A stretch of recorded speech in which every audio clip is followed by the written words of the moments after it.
জীবনে কখনো কি নিজেকে পৃথিবীর সব থেকে অসহায় ব্যক্তি বলে মনে হয়েছে?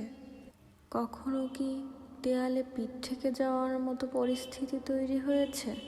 কখনো কি নিজের যোগ্যতার উপরে সন্দেহ হয়েছে?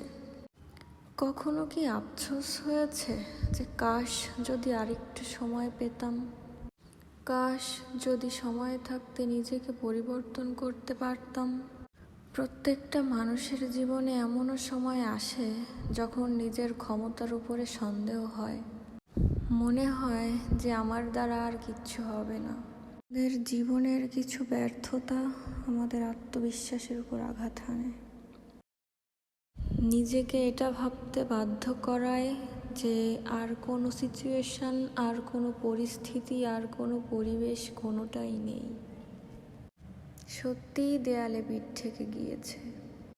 তবে আমি একটা জিনিস স্পষ্ট করতে চাই, তোমাকে আশ্বস্ত করতে চাই, জীবনে সেই সকল জিনিস নিয়ে আফসোস করা উচিত নয় যেগুলো দ্বিতীয়বার ফিরে পাওয়া যায়। জীবনে কখনোই এমন কোনো জিনিস নিয়ে দুঃখ পাওয়া উচিত নয় যেগুলো আবার অর্জন করা যায়। সেটা হতে পারে অর্থ, সেটা হতে পারে সম্পদ, হতে পারে সফলতা।